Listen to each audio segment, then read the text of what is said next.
my god. Oh my god. So, this is probably the funniest thing I have ever seen. This is my favorite chapter so far in My Hero Academia. Not just because of this, but this little scene here between, this little exchange between All Might and, Aizawa is just, it had me cracking up. It had me cracking up. And the reason why is because, if you guys don't realize this, Horikoshi, the writer of My Hero Academia, knows his fandom and knows what the fandom's into. And I am not a shipper at all. I'm really not. And I believe that a good story should have just a little tinge of romance in it. Doesn't matter what kind of romance it is, just a little tinge of romance makes for a good story. But so many people, and I mean so many people, and I get sick of seeing it every day, are gay shippers. And there is a lot of shippers for both Aizawa and All Might. And this little scene here, this little exchange between them, had me cracking up just because it kept me thinking of the fact that there is an Aizawa and All Might shipping out there. And it's like, God, I don't even want to know, I don't want to know what the shippers think about this. I don't even want to know. Look, I'm not shipping All Might and Aizawa ever, but I know people are. And I don't even want to know what they think of this little, especially when it came to that little line from Shinjo. My god, funniest line I've ever seen. Funniest look I've ever seen on All Might and Aizawa at the same time. Like, that was just funny. Anyway, moving on. Welcome to Dylan's Little Hobbies. The whole chapter was not about that little scene. I just had to talk about it because I thought it was humongously hilarious. It had me cracking up. It really did. But anyway, welcome to Dylan's Little Hobbies, and today we are talking about chapter 194 of My Hero Academia. Alright guys, so here's the thing. Last week there was no chapter. The week before that, I was sick. And the week before that, I did a video, but I don't think many people saw it, but yeah, I wasn't feeling good in that video either, so I was pretty much sick for 2 weeks, and thus, we have to start at the very beginning. So let's go ahead and start at the very beginning. I gotta give you just a little bit of backstory here. In chapter 192, at the very end of the chapter, we get this cliffhanger, and it was randomly just put there out of nowhere for the sake of having a cliffhanger, and I'm perfectly fine with it. This is what happens. So Midoriya just got through a whole day of training really hard, right? Well, he's just flat out tired. So, he decides to go to bed, and he doesn't even get into his pajamas and get underneath the covers. He just lays down and passes out. The dude is so tired. And that night, he has a really weird dream, where he sees all of the one-for-all users that came before him, and including the very first one-for-all user, the little brother of, and we still don't know his name, we just know he's the little brother of All for One. And we also get to see in the very next chapter, which is chapter 193, called Traces. In that chapter, oh my god, in that chapter was just insane. So, the user of One For All, the first user of One For All, shows Midoriya his past, the memories, if you will, of One For All. And I made a quick little theory video on what I think was going on, and I'll leave a link to that in the description below. I was wrong on one aspect, but a part of my theory was correct. The part of my theory, just to give you a rundown here, is I thought that perhaps the reason why Midoriya is seeing this is because One for All is merging with his DNA, and along with One for All comes both the memories and the DNA of the people that came before it.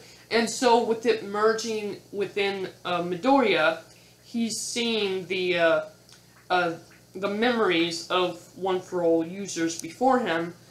And I did not think that he was actually talking to the first One for All user.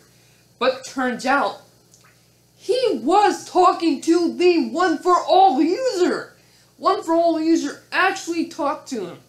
And he said, "Don't worry, you are not alone." And then he touches his hand. And Midoriya wakes up. Room trash, because apparently his powers just went off. Ayoma comes into the room and says, "Hey, you woke me up." What? Ayoma, I'm really starting to become a fan of Ayoma, so I don't mind him being there. In fact, I think it was just funny that it was him and no one else. But anyway, that's what happened, and that's where the chapter starts off. So at 6:30 in the morning, Midoriya is standing there with, of course, Ayoma right there. And I like the little joke about Ayoma giving cheese to Midoriya. And then we have the next day starting.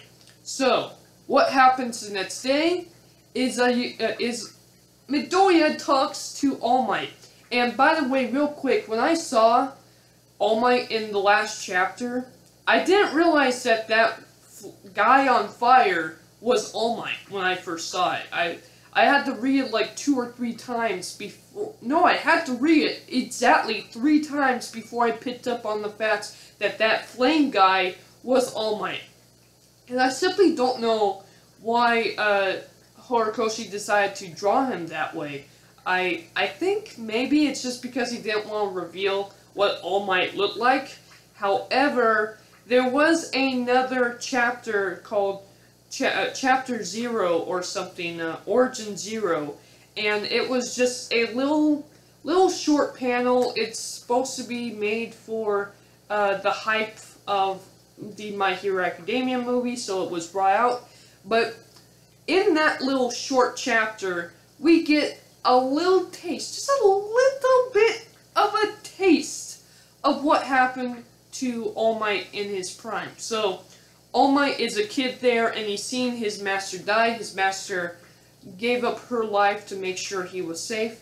And then in that chapter, Gran Torino is training him, and he's bawling out over the death of his master. I mean, how can he not? And he decides on something that I wasn't really expecting, but I'm glad they brought it up. Is he decided that because All for One was after All Might and was going after All Might had to leave the country.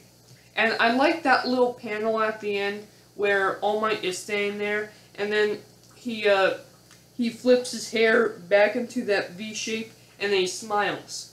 And then he goes on an airplane, flies away. That's the end of that short little chapter. But that little chapter, when I saw that, just had me jumping for joy. I loved that. I can't wait to see more of that. I can't wait to know more about All Might's past.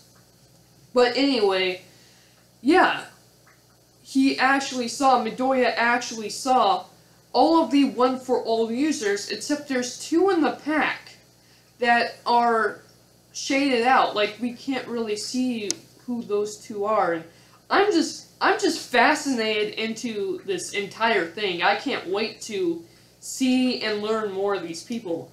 I honestly can't. But anyway, Midoriya is talking to All Might, and can I say how much of a breath of fresh air this is? I love it when it's just Midoriya and All Might talking. We don't get a lot of that anymore. We really don't just get them hanging out anymore, which it makes sense. I mean, Midoriya, yeah, it would be kind of strange if Midoriya was the only person hanging out with All Might all day long. However, it is pretty funny because, again, it's brought up later on in the chapter. But anyway, let me talk about this. So he tells All Might what's been going on, and All Might's first response is, "So you saw the first memories." It turns out All Might had pretty much the exact same vision, except he never talked to the user of One for All, the first little brother of All for One. And then he has some sort of flashback here, and I love this little flashback of him just talking to his master. And then that cute little scene of Midoriya saying, by the way, your master was pretty, and he's like, yep, she was. I just found that really fun. I found that really fun. I enjoyed this entire little segment, but really there's not much to go off on, except it's really important news that All Might did have the exact same vision as Midoriya, but he never talks to the One for All user, especially the first One for All user, and even when he brought it up to his master never said anything about having any conversation with the first One for All user. So it was very strange as well. I just really liked this whole chapter, and I hope in the future we're going to get more Midoriya and All Might, because I like them when they're on screen together, right? It's so awesome. All Might's my favorite character. Midoriya's right up there too.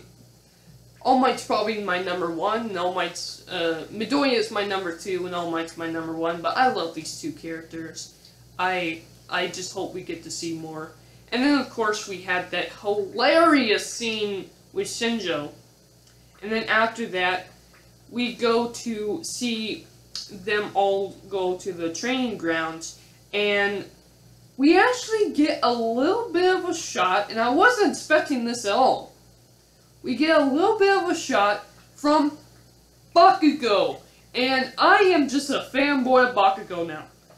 And seeing his reactions in this chapter, just, I don't know why, it brought back good memories of Bakugo. You know, it's still Bakugo. You know, I like that, actually. I like the fact that he does respect Midoriya now, but he's not going to change his entire personality just because he's a good guy now. Because a lot of the times in anime and manga and just stories in general, when somebody starts being nice to someone and their whole character changes, they don't feel genuine. Like, let me take a shot here in the dark for a sec. If you look at none other than DreamWorks Dragons, and I am a huge fan of DreamWorks Dragons, right? Well, the character, I can't remember her name. Astrid? I believe that's what her name is? Yeah, I think it's Astrid.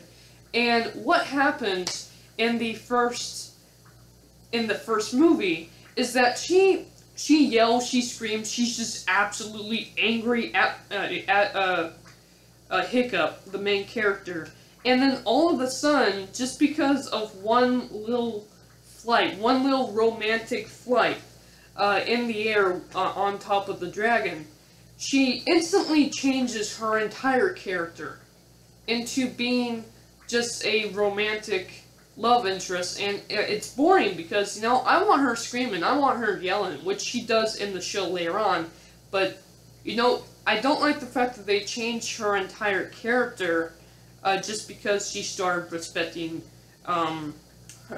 Hiccup a bit more, which, of course, later on in the show and then in the second movie they fixed that, but in the first movie you really don't get that. In the first movie, after she has that romantic flight with Hiccup, she just goes on and on on this roller coaster of how she likes Hiccup, and I don't like it. I really don't.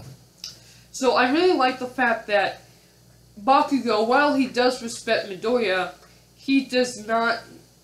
They don't change his character at all. He's still loud. He's still Bakugo. I really like it, and I found it so funny when Bakugo was actually biting down on the speech bubble of Midoriya. That was funny. That was funny. That's how you do fourth wall breaks. That was funny. And then we got that little shot of Uraraka, fantasizing about Midoriya. I like the fact that they're bringing that up so it feels genuine. And I'm pretty sure eventually that's going to blossom into something. But it's important that they're bringing it up in every couple of chapters, and here's why. If you go back to the problem with Naruto, they didn't bring it all up every single chapter. It was pretty much there and then it wasn't, and then at the very end, just by a snap of the fingers, they're together. And it doesn't make sense, right? So I really like the fact that in My Hero Academia, they're learning from the past mistakes and are basically creating a better romance between Uraraka and Midoriya. Now, moving on, then Class B shows up, and I'm not really gonna talk about Class B because I really don't care. And then Senjo shows up again, and he's apparently applying for a transfer into the Heroes Department. This is awesome. This is awesome. I really, really like the fact that they're doing this now. I can't wait to see more Senjo. I really liked his character in the way back when Midoriya was actually fighting him in the tournament. Yeah, I really like his character, but wow, it's been a really long time. We've seen him pop up here and there in some panels. He hasn't popped up at all in the anime.